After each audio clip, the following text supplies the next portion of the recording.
tokutani bisika tomesana okutana po tobeta masolo ekolo Congo mai nyonso ekoleka na kati ekolo na biso na bozindo tokolobelango boye malamu bandeko mokolo mwa lelo toyambi moko na bana mboka ezali Marcel Trésor Kimbuta azali nani ndeko Marcel Trésor Kimbuta azali entrepreneur azali ingénieur constructeur azali P manager ya TCG Bolt naye tokobeta masolo etali entrepreneuriat na ekolo Congo ndeko boye malamu na bozindo. Merci Atondo. Exactement comme ça santé malamu mon ami. Bon, santé za ngolo nzambe. Très bien. Voilà, Marcel Trésor Kimbuta, entrepreneur, c'est vrai. Et vous œuvrez dans quel domaine précisément? Principalement, je suis dans la construction, le BTP. Donc, Bandaku, Bandaku, immeuble, principalement. Domaine, na yekola momuke na nzela classe yango. Classe ya botongi. Bandaku to vandela. Ba immeuble toute cette entreprise. Voilà. Ba louer, installer salima. Et l'équipe à école, ils avaient Bandaku ango était ma loka banzité. Justement. Justement. Et voilà, entrepreneur pour la nini. Yo ponika ka okinezela wana entrepreneuriat. Utangi classe nao na mikili ya poto, utangi pe awa. Esengela kimingi mingi oloba lokwa na sisi nazi ba diplôme ngo ebeli. Na kino beta kokoko na entreprise songolo to pakala. Na déposer j'ai l'honneur, c'est ma banque engagée. Ozela les foot na wana suka ensanza. Mais yo suki wana te olobi non non. Ngai funa sala o ya ngai na langage simple to loba to créer bord na ngai. En fait, c'est vraiment ça l'idée. Donc, ce qui est sûr, Nami le Belati Nazokola, que Naebi, que comme à Penza Moutoumounen, na société à Moutoumoussoto et à l'État, les moins compliqués. Pour Zalana, moi, Nako Benga, bon, je ne veux pas dire célébrité, pour Zalana, moi, renommé en gros. Que on maîtrisera penza musalango ezalaka bien soko bundi na ndenge na soko bundi na yo moko oluki osala eloko na yo bayeba yo na ndenge yo ozokokela po baentreprise wana eza déjà assise ezala ya l'état ezala nini donc ekobima penza te ke eza baeffort na yo personnel. Donc c'était plus ça l'idée principalement, mais c'est clair que on gagne plus d'argent en étant chef soi-même qu'en travaillant chez quelqu'un. Très bien. C'est vrai que ça reste aussi notre motivation, l'argent, justement gagner sa vie. Et puis voilà, c'est ça l'idée. L'idée vient de là. Gagner sa vie. C'est gagner sa vie. Gagner sa vie.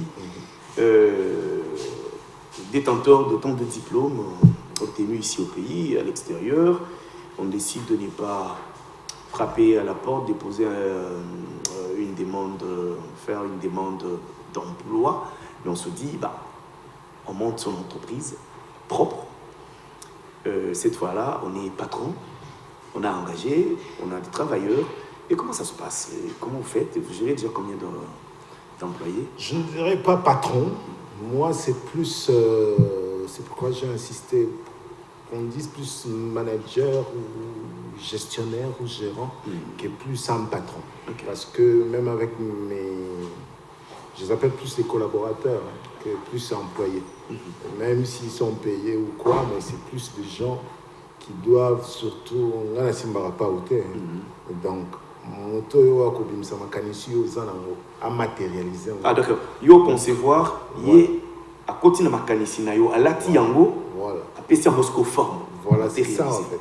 Bon, je ne fais pas que la conception, je suis les chantiers aussi, le suivi de projets aussi, je suis sur les chantiers, sur le terrain. Donc, on essaie de faire un peu de tout, dès la conception, à la réalisation. La remise de la clé. Ah, oui. Nyoso, papa, tu sais ce qui nous sert la kamata. Voilà. Fongolais, on d'accord. Ils ont des clients. Ok. Dans des clients, on pousse à des clients, on a des clients. Tout le bénin entrepreneuriat na école na biso ndeko. Ndenge tout ça 21e siècle. Est-ce que entrepreneuriat est un essai comme motuya na kati ya école? dans le sens de développement, dans le sens de création d'emploi. Tout ils ont un entrepreneuriat, mais Congolais juste là, se comprendre, ils ont et puis nous avons un kata mon humble avis, tous les petits pays, entre guillemets, qui ont émergé, c'est dans l'entrepreneuriat. Le service public reste ce qu'il est, il sera toujours ce qu'il est. Mais l'entrepreneur, il est un bête exemple. Très bien. Le milieu, ceux qui ont un projet, par exemple, il y a un immeuble à 10 niveaux. Non seulement j'ai déjà mes propres employés avec qui je travaille, mais on a recruté ma casse par rapport à un souci de timing, il y a livraison, il y a projet. Par rapport à un souci, il y a mon aîné, il y a projet. Avec la trentaine de personnes que je travaille, il faut renforcer l'équipe. Voilà, il faut renforcer l'équipe. Donc, ça, c'est mon année déjà. Voilà, pour tous ces gens-là que j'aurais recrutés pendant 1 année, 2 ans. Baroluka fufute pour bayebi déjà que bazoka baroluka ndeni bafuta loena bamonte bayebi neto ça musala boto futa déjà. Donc derrière rien que ce petit projet que j'aurais gagné, disons ça comme ça, j'aurais pu déjà emmener une centaine de familles comme ça à être à l'aise pendant 1 année ou 2 ans, le temps que... Il y a un projet en agneau sorti ici là. Ouais. Et il y a des projets qui prennent même plus que ça, Bamboula, moi, Mibalemi, ça, tout ça dépend de ce que tu construis.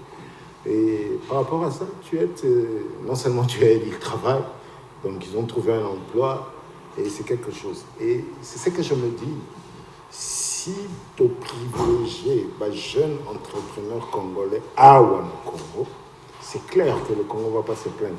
Imagine des gens comme moi, il y a combien de projets de construction ici et il y a combien de jeunes entrepreneurs dans le domaine de la construction. Rien que notre institut BTP, ingénieur Boni Namboulamo, architecte Boni Namboulamo, ceux qui ont 8 ans et ont créé une entreprise, c'est retrouvé avec un petit marché. C'est des centaines et des centaines et des centaines de familles qui sont à l'aise. Donc je me dis, ça va privilégier.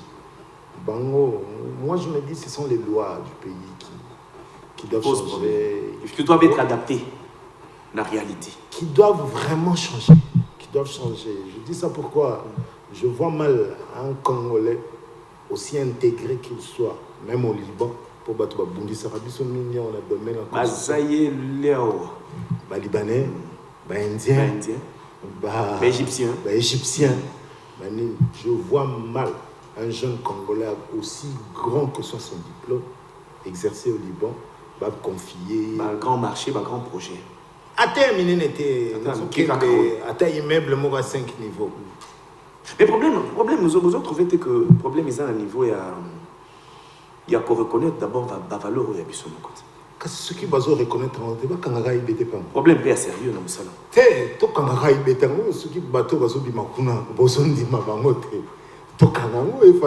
to ezali problème moko complexe toujours ça facilement on peut se marcher à malonga na étranger et c'est quand plutôt que le makambo ba capitaux au foot étranger au monde na simana yeka nengo lobiso moni que nombre ya employés no izamuke et que projet za munene il faut bakisa pour ça la course na ngonga ndenge boyoka au moins pe ba yaka na bandeko na ba oui ba yaka pe na bandeko na ba tondi na chantier donc ça la nyonso mais bon nyonso na ezofuta au lieu de kana ekolo et bizobima voilà.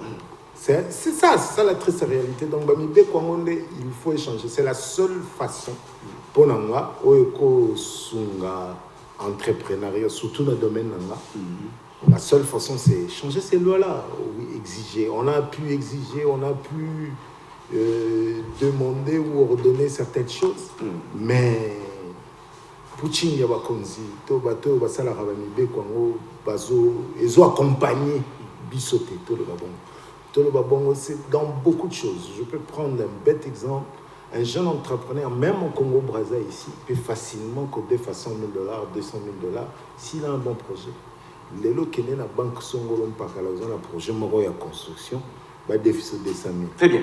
On a tous dans la il y a des difficultés, vous allez connaître dans le domaine web. Le bi, vous avez la face na ba constructeur étranger. On a une concurrence déloyale. Parce que Mibeko, il y a un sécurisé beaucoup plus binoté, Banamboka. Il faut moi tellement que l'étranger va gagner le marché, mais sur le combi, bino, soutien. Vous avez rencontré des difficultés, mais sur le niveau de financement. Vous avez prêté. niveau pas banque. Est-ce que vous avez Oh, et que quand ici on sollicité ma boye parce que tout ce qu'on a dans le bâtiment mais il faut prouver que qui loko ba mekaka faut s'appeler la capacité moi ouais tu as condition ba banque en tout cas toutes les jeunes entreprises ici ont leur compte dans différentes banques ici de la place. On sait déjà c'est quoi les conditions, même ne fût-ce que pour obtenir un petit crédit de 10 ou 20 000. On sait déjà c'est quoi les conditions. On les connaît déjà. Donc, na olamugate na toma bona bile longa il faut na defa 100 000. Pour écosimba. Écosimba na moté. Donc, na zokene déjà na zoloba ezalo kola na éviter exemple nini na cause ya mukie o mona mora 9 ans il mobunda na tata mora 50 ans et 30 ans. Donc c'est perdu d'avance. D'avance tu peux même pas réfléchir comme ça. C'est même pas tu peux pas te dire que projet on a dans la qui to qu'on a que me defa. Ce qu'on fait, c'est surtout entre particuliers. Tu te dis, peut-être j'aurai un ami qui a assez de moyens, qui va croire en moi, qui va accepter ça. Et entre binômes. Donc, l'année procédure normale, au sein prêt au crédit na banque.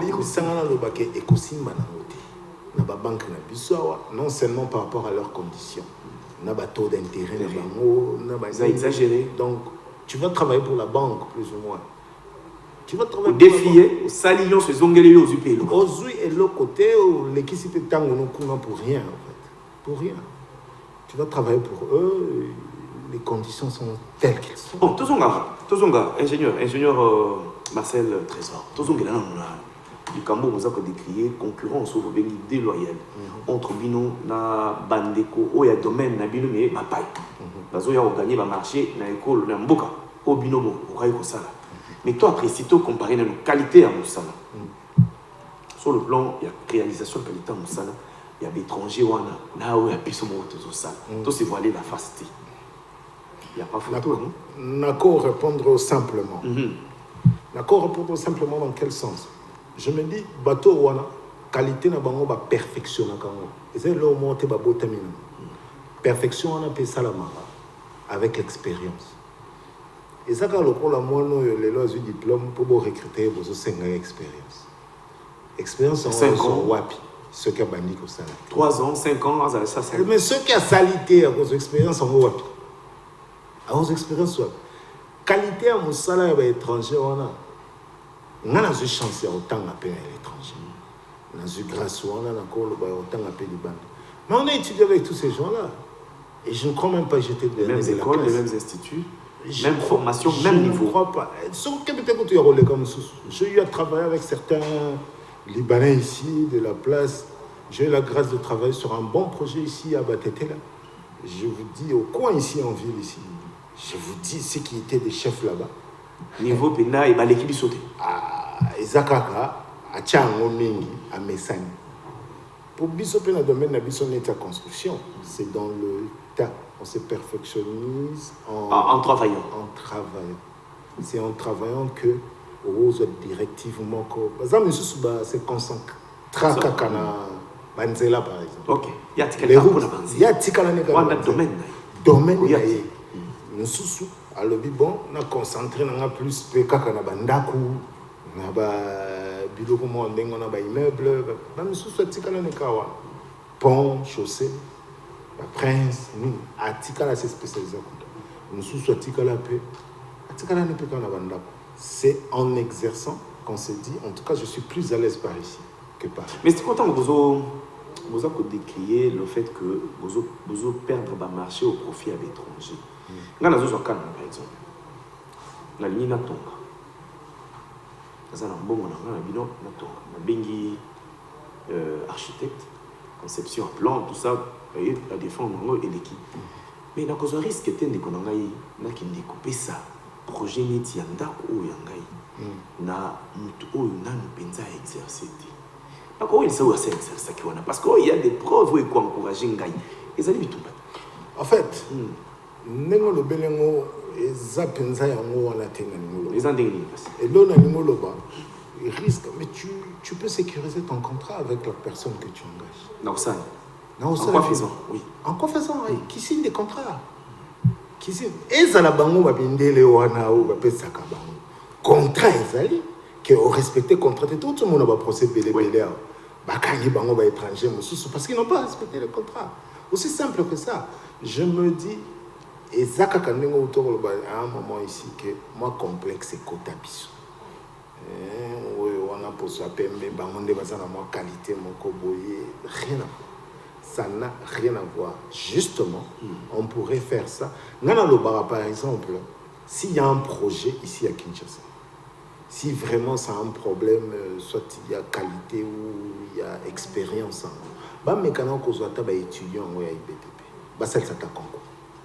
Total à projet et puis et bah étudiant il était bien t'es pas on est basali bah mais quand tu vas étudiant on va solliciter. D'accord, bah on est en fait bah bimi na IBTP en Belgique. Bah bimi non non zo kamoko. Justement mais tous dans le kamoko, il y a pas très longtemps na ville province à Kinshasa, c'est quand na yona toujours to Kondika. Nous avons assisté à une série, il y a écroulement à Bandao, à immeuble, n'est-ce pas? Mais tant que tu l'as là qui, banane bazala qui va mettre un chantier en gros, banane bazala qui va architecte, va concevoir, il va plan là. Quand ils sont morts.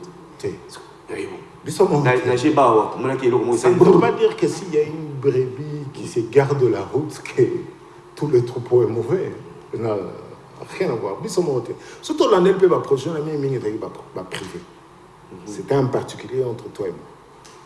Et je veux te dire une chose. Narotanga, Komboté, exemple pour peut-être ne pas frustrer certaines personnes. Je veux te dire une chose. Moi, je connais 2 de ces projets et ces cours-là. Que ce sont des petits maçons qui étaient sur le projet qui ont décidé de ça serait quoi la colonne qui serait. Mais vous savez l'architecte qui est comme maçon qui nous reçoit. Mon domaine est tellement complexe que va comprendre. Architecte, c'est un concepteur. Mais oui. Voilà. Mais l'exécution d'un projet, ce n'est pas nécessairement l'architecte. L'architecte peut être là pour suivre le projet, comment il a conçu. Lui conçoit, mais voilà. Déjà l'exécution, ils ont les canards. C'est quelqu'un d'autre. Expertise à Voilà. Il y a des gens qui sont comme... bon, je voulais me citer, mais c'est pas bien. Mais je me prends Alors, quand même. Prenez-vous. Je me spécialise dans le calcul de ossature. Ossature, c'est un squelette en d'accord. Donc, mes cours, voilà, fondation, colonne, tout ça. dalle, spécialisation, tout travail afin d'études dans les acquis en ossature à Bandako. Il y en a les métalliques, il y en a béton et tout. Par rapport à rapidité, par rapport à qualité, par rapport à quantité, nous avons apprécié à calculer, à saler. Projet Andako et Bandaran architecte, oui, mais si la architecte karaté. Architecte, quand on a avant de travailler, il faut un topographe à l'écart. Topographe, soit l'équipe qui a sur qualité à terrain, il y a ma belle, à Salifouine, à sonder sol, après, à son après, si l'architecte a modifié, et le roman place, qui on est qui malongate par rapport à ma belle. Après ça, il y a aussi le calcul de la maison. Il faut calculer. Ce n'est pas n'importe quelle colonne qu'on pose n'importe où. J'ai construit un projet ici où j'ai utilisé des barres de 20. Il y a un diamètre à 20 mm. Mais ce qu'on peut, c'est que mon moto a été calculé. À côté de ma bende, on a tenu. À Olobaga, à colonne. Et ça, il y a beaucoup. Mais par rapport à positionnement, il y a ici, Kazalaki. Calcul et simba été fait tout chacun m'a benda miné. Reste écoute donc le quoi après moi au sommet m'a benda mi balé mi ça tout exact au sommet qui est sous tonne moko est au tchang sous tout étiquette là on peut placer sous au tchang exact. Mais il le fallait. Donc on doit calculer, on doit non seulement concevoir, on doit calculer et réfléchir et tout. Pour revenir à ta question, tu disais que mon toit a beau les lois, on a zoé bisayo dans la vie. Kaka ba projet miki na l'État na biso salarié ya miki na kena wa minene ya miki kaka ba mekana na ta mukolo moko ba sangisa ta bana 4e 5e ya architecture et BTP ba ça c'est un concours to comparer to mega comparer na bureau d'études mo bo songolo mpakala ya ba étranger mo bo to ba architecte ata conception na bo limbi sanga na ebité ya immeuble ni salama a ba pesara ceux qui belge mo bo ceux qui français mo bo tout ce qu'on a tout ça, l'élection va voter 5 projets anonymes. Vous voyez, on va concevoir un hôtel, Il y a des talents ici. Il y a des... Au Congo, pour moi, j'ai connu un architecte qui s'appelait Ogi Koutom. Ce monsieur m'a toujours épaté. M'a toujours épaté parce que Azana touche naé au sentir que c'est naturel. Et c'est naturel, quand il te conçoit un truc, ce qu'on vend au tali, Azapeka montu na kolo basa parfaitement. Azana sentir et loko mo qualité na kati. Azala ina loko mo on la regrette ka yeti. Mais c'est ce que je dis. Ba pesa biso na mo chanson. Donc, ceux qui na koyoka o mingi. Bato mayele na domaine ya bino. Bazo zanga te. Ba Congolais dans l'ensemble, ba qualité toujours zanga te. Ba compétence toujours zanga te. Mais le ko izo bomba biso. Mais pe komboka. Yango moko ezo linga biso. Mais pe koka ya moko comme toujours protéger. Donc il faut pas revisiter. Mais oui. Ba loi. Mais sous. Mais oui. Et puis ça biso pe avantage et protéger biso ba domaine na biso na ba avantage na biso. Dans tous les autres pays. Surtout pour les lignes, tous les ambagnos sont à désordre. Dans tous les autres pays, je le dis clairement, dans tous les autres pays, je dis Kakabachino n'a pas marché. Ingénieur, ma seule trésor, difficulté nous sommes rencontrés dans le domaine. En tant qu'entrepreneur, difficulté nous sommes en dehors du fait que vous avez un crédit dans la banque côté, la loi est pour protéger Binoté face à la concurrence dans l'étranger, parce que le lobby n'a pas comme sous. Couper ça étranger à construire n'importe quoi, depuis n'importe quel marché en construction. Voilà. Difficulté, nous sommes difficulté, nous sommes dans le Bama qui exerce déjà depuis 10 ans. Au-dessus, souvenez le moins, ma casse, il y a la finition, qualité. Tout ça, c'est un problème de formation. Formation. Formation, il y a manœuvre, main-d'œuvre. Moi, je suis un ancien de l'Itiboum.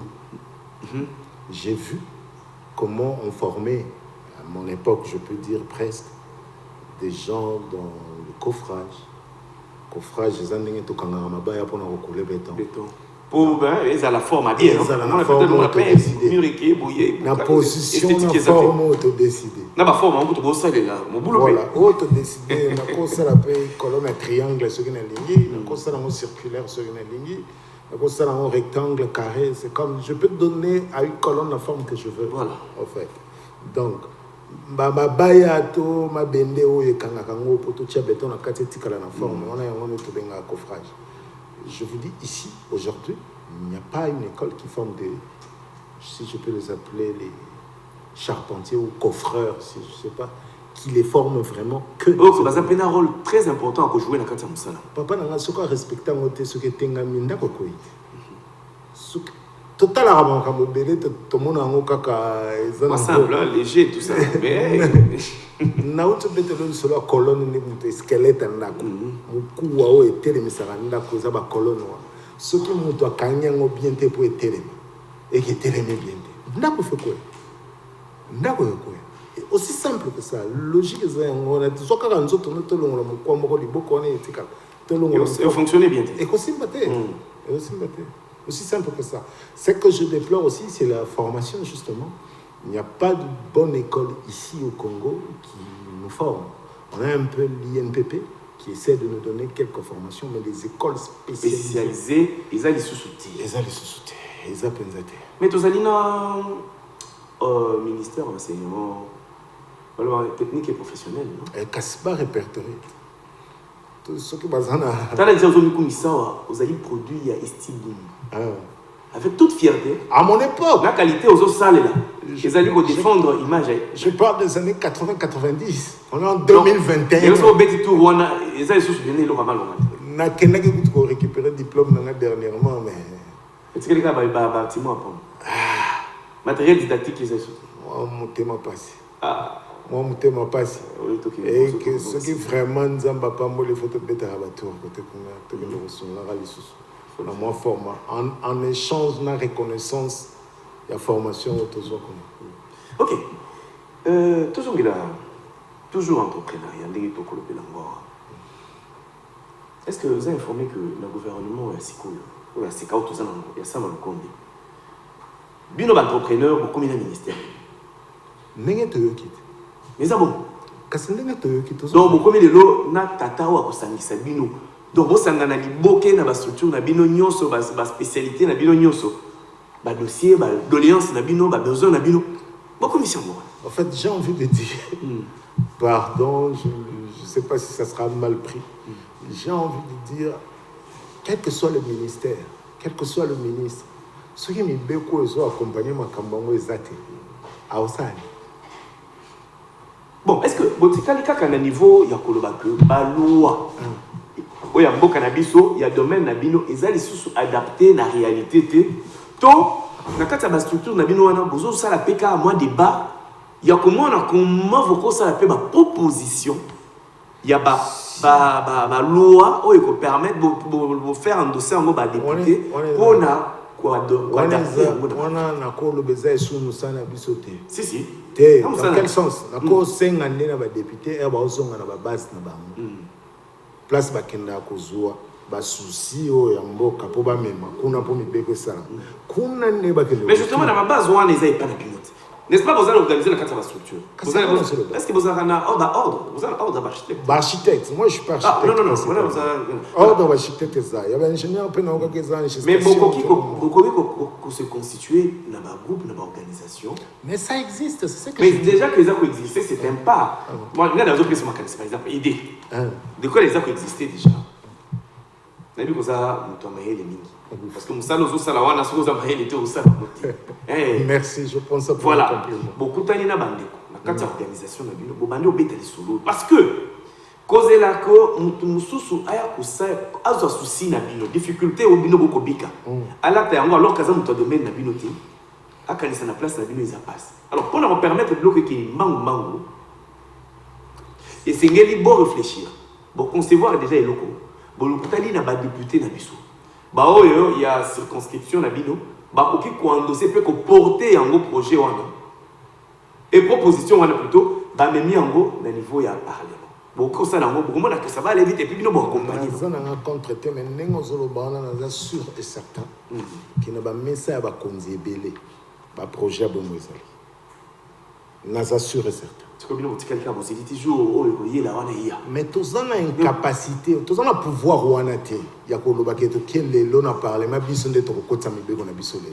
C'est bon là, c'est encore député. Il y a combien moi? Quand c'est moi dans ce bisou, n'a sûr et certain sur les 500 qui ont été votés, au moins une dizaine ou une vingtaine ont de projets sur l'entrepreneuriat. Mais ingénieur on peut passer la carte n'a pas été justement si parmi une coûte ou député ou ingénieur tout ça pour rien pour dire qu'on a qu'à calculer oui je suis pas contre mais c'est ce que je dis ce qui coûte ou ingénieur coûte le sous bazar il n'y a même pas de discussion sur ça. Premier ministre déjà il m'a ingénieur premier ministre si bon cause l'ingénieur et ça quand tu les solo que tu entrepreneuriat est-ce que le premier ministre son époque peut-être parce qu'il paraît tous on a presque la génération peut-être lui n'a pas eu le temps de faire cet entrepreneuriat là parce que je crois qu'il était à la Gécamine j'ai appris quelque chose comme ça qui m'a invité sur un salaire entrepreneur pour connaître quelques soucis où ils allaient domaine pour peut-être s'imprégner de ça et faire ce que lui pense bon, disons ça comme ça. Est-ce que difficulté, cas difficile où évoquer dans le domaine où il y a plus vous allez responsable de l'entreprise, vous allez n'abattre, au yoko kamba, au bakobika, au bazo salana yo elongo. Comment vous faites pour vous en sortir dans espace vital ou professionnel, la réalité à vous. Comment vous faites pour gérer tout ce monde autour de vous et comment vous faites pour battre qui s'appelle la réalité à moi. Tout ce que moi je peux dire, on s'adapte. Déjà naturellement, le Quinois ou le Congolais est social. Nous sommes des socialistes innés.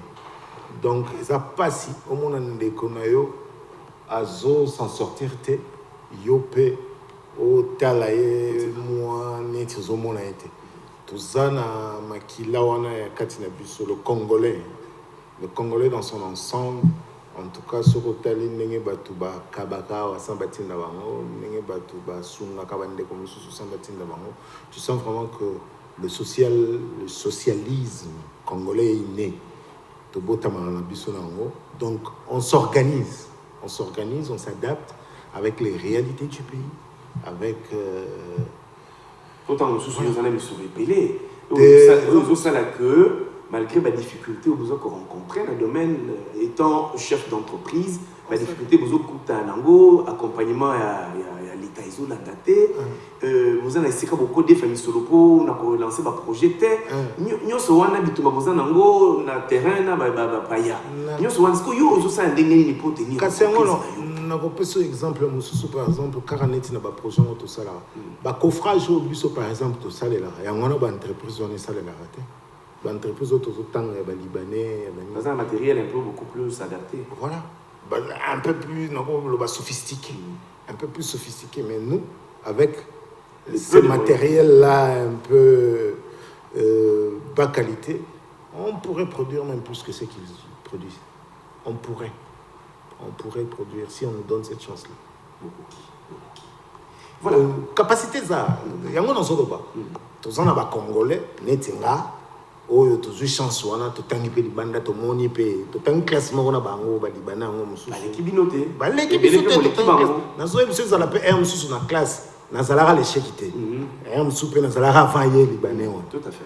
Donc je ne vois pas complexe en Outawapi. Moi, j'ai décidé, malgré avoir étudié à l'étranger, de revenir au pays et de rester là.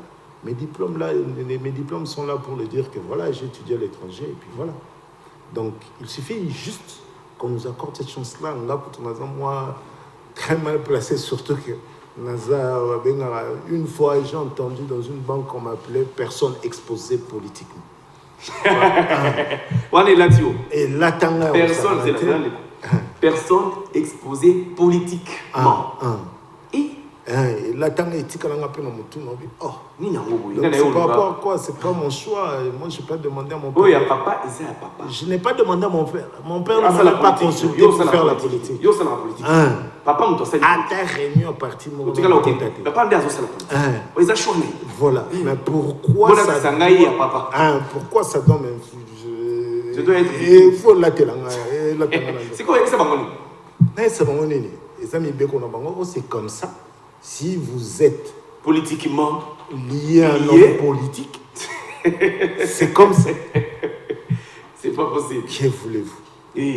Que voulez-vous? En tout cas. Et ça n'a pas place où on a soumissionnaire, rien que pour mon nom, on va bien à Tika Bissoko. Chef d'entreprise. Au grand il y a des choses flexibles. Flexible pourquoi? Parce qu'on a des techniciens qui interviennent ponctuellement. Donc, projet de construction, ils ont la ramon moulaï.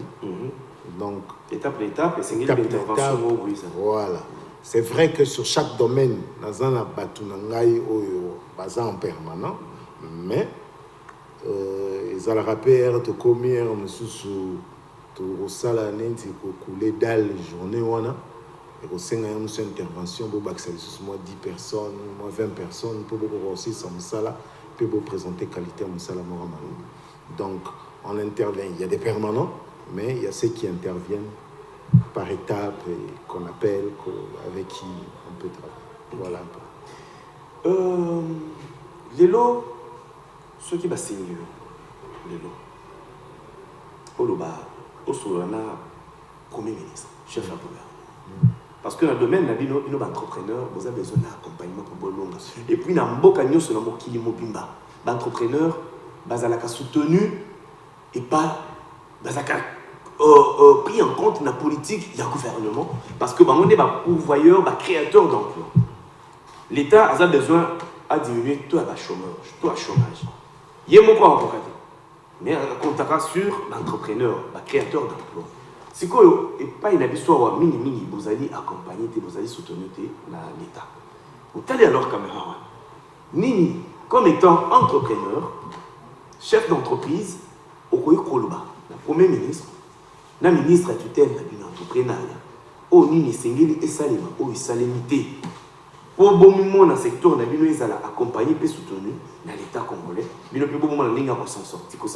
N'a pas union ça va dépendre. Caméra. Tout ce que je peux demander au Nakoko Senga, accompagnement pour Nangai, je serai Premier ministre aujourd'hui.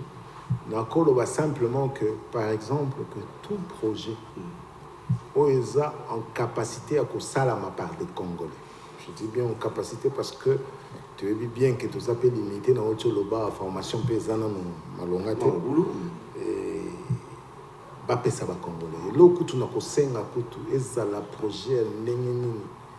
On a des architectes ici, de très bons, on a des ingénieurs ici, de très bons. OVD, ils ont un bateau, Fils des routes, ils ont un bateau. Je ne sais pas encore quelle autre entreprise publique qui va Foner, va Congolais, va dans la Kati. Va technicien, va dans la Kati, va entreprise. Déjà, ce bâtiment, on fils que la contrôle. C'est déjà un grand pas. Que ça, c'est de un. Et deuxièmement, ça l'effort. C'est l'effort que va projet au union sur la construction. Va pesango va congolais. Va sala. Pour congolais, à olé saka congolais. Mais sur le boutique à la caca. Congolais collier saka congolais. Olé si sous politique à sous nandek. À olé saka congolais. Va sala makasi. Atata kozua 100% va marcher.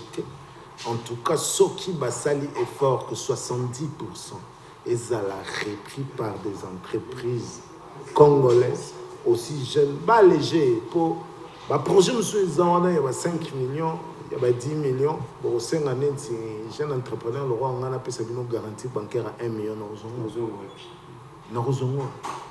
Justement, ce qu'il faut faire. Bisopé, tu vas mettre libéral, tu vas rappeler moi, tout l'icolo.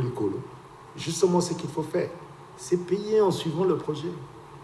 L'OVD, l'Office des routes sont là. Vous payez leurs 10%, ils commencent. Mon salaire, ton monnaie à 10%, ton foutu bien sur 10%. On évolue. Vous allez contrat bien. La surveillance, les Congolais, on a ensemble salaire. Ah, salaire. Et ça, papa, Oyo, Azo, Tinda, dans la classe. APC minerval bana musoko kene na ngope na loyenge aki alié minerval mais ce qui papa yemoko aki afuti atiki mona na classe mona na otanga a rotanga paye makambo ekene bien. Tout ce que je peux demander c'est vraiment ça que soutenir bisezara te ko pesa so bambongo ko pesa so non moi je crois ba condition voilà condition ba projet ba exiger dans l'entreprise congolaise et après bah ça l'a suivi. Je ne suis pas expert, mais je suis suivi des formations pour la ARMP, voilà. Agence marché public. Les lois sont claires sur ça, mais que justement, il y a des conditions à remplir sur tout ça. Toutes ces conditions-là, se alléger par rapport à un jeune entrepreneur congolais, la garantie bancaire. Banini, babilo qu'on a mis sur allégé pour les entreprises congolaises. Ba garantie non que faut passer à l'étranger pour les entreprises soit bon. Ba biso ba congolais garantie za boyebi ndakuna ye boyebi mwasi na ye boyebi banana ye garantie déjà pour okima okende wa. A okima okende wa. Bozala ye wana bosali suivi parce qu'il y a non seulement le marché, il y a un suivi de il faut assurer aussi. Voilà. Vous signez un contrat, tout cité, vous tiens la bolo, aussi simple que ça. Aussi simple que ça. Ils n'ont pas cité. Vous avez caninaye, andimi pe ba condition ngo, oh bo alléger wana, net ba garantie bancaire on a zo bekali solo les jeunes entrepreneurs n'a pas même ça n'a pas garantie en plus. Net les lobo jeunes entrepreneurs moi tu ban entreprise il y a 5 ans pour ça garantie à $50,000. Oui, ça m'a. À cause ngo wapi. À quel point la banque a dit pour garantir un projet tel problème. Bah, au PCT. Donc, si vous allégez les conditions, vous vérifiez tout ça. Au moins, c'est sérieux, il y a Montouango. Pourquoi pas? Pourquoi pas l'aider? Justement, Européen, ces possibilités sera gagner 10 000. Le bien qu'on subventionné, le projet a coupé sa garantie à 5 000. Le bien qu'on a, au fur et à mesure, l'entreprise et l'école. Et puis voilà. En même temps, maintenant, ça, là, ça. C'est un acquis. Je vois mal un jeune entrepreneur congolais engager un Libanais pour son travail. Je vois mal. Kinshasa, les premières personnes que j'ai cherchées, ce sont tous mes anciens collègues de l'IBTB. Ce sont les premières personnes que j'ai cherchées. Tous mes anciens collègues de l'ITBUMBU, ce sont les premières personnes que j'ai cherchées. Et presque tous les projets sur lesquels on a travaillé, en tout cas, on a retrouvé des collègues, des camarades, tout le temps, on a poto, ce qui est tout le monde a insulté. Attends, WhatsApp, bon, WhatsApp, oui. Comment on a mais boy, dans l'exécution, dans l'entrepreneuriat, il Salamwa, société, et puis voilà, c'est ça, ça s'arrête là. Est-ce que Yakoba Kissa Yakoba Kissa, si on veut vraiment que le Congo soit souci en haut, on a qui est au tangi, tout son. Que le Congo est comme à un niveau, on a tout justement, il faut aider ces jeunes entrepreneurs. Accompagner. Il faut les accompagner. Accompagner, c'est simple. C'est simple. Le marché, on a le beau ça va libanais. Au sein ça va congolais qu'à 4 et 5. Au PC Bank. Travailler sur ces projets. Ce moment qui est carré entre les Libanais et les jeunes entrepreneurs. Au sein c'est bon. À 4 et 5. Pour que comme la valeur à Libanais. Au sein c'est bon. Le marché va s'aimer ça. Surtout ce bazar au Sangana, au Sala, moi au surveiller, au Sala. Très bien. Au Sala. Tu sais ici. Ce qui est le bien à Soukayango, Regarde, tu sais ici. Bandeko, les solos à Bissou encore, les et comme na Souka, étant donné qu'ils allaient Ngonga. Si Manabiso, programme sur ces amis. Tu as un baki pour Nabino, moi Marcel Trésor Kimbuta, Azali, ingénieur, constructeur. Azali P, manager, et Tissige Bolt. Bon. Voilà. Bon, comme ça compliqué, mais pas quand ingénieur Marcel Trésor, c'est bien. Voilà, Naye, Totongi, Mamouké, Makambo, Ezali, dans le monde na bango d'entrepreneurs. La difficulté, bah, pour Nango. Mbela na bango, lancé à l'endroit du gouvernement, ni Singeli et Salima. Difficulté, bah, face à la concurrence, on va juger déloyal, parce que va placé dans la condition de mon côté. Yango, bazalina facilité à gagner le marché, bapaya. Il va gagner le marché dans l'économie. Difficulté, bazanango, il y a un prêt bancaire, un crédit dans la banque, et c'est quoi que vous avez un taux d'intérêt. Vous avez une condition, une garantie, oyo, bango na niveau na bango, bazana ya difficulté liée à la formation. C'est ce que je en place. Il y a Malonga équipé en groupe pour couper sa maïle. Vous savez, dans le monde professionnel, théorie, ils allaient étape, pratique. Na bango ba technicien, il y a un les quignos. Alors ceux qui sont sur le plan de technique, pratique plutôt matériel, les alliés handicap pour la bango, mais qui maïle na makanisi ya mwana mboka Marcel Trésor Kimbuta ndeko totondio ndenge ondimi bela na biso pe échange tout ça et non congolais de toute façon plateau isa ya bi no ba imboka ba congolais quoi ndeko Marcel Kimbuta Trésor Kimbuta andimi bela andimi ko ya pesi makanisi ne lobby vous appelez contact na biso ba numéro isa na C1 benga tous on rendez-vous quel qu'en soit domaine yo za ko vrai to ko yamba yo pour izali espaces sociaux politique. Donc, on a la politique, donc on a la réalité de la société, dans le domaine, on a tout copié. Donc, on a un mécanisme, on a un fongwami. Malé, mais on fongwami, on fongwami, on fongwami, on sauté au rouleau, quand même. Pas me connaître ce qui ici, nous avons battu le Congo, et ça, mais les bonnes, on va faire la peuple. Donc, on a une colonisation.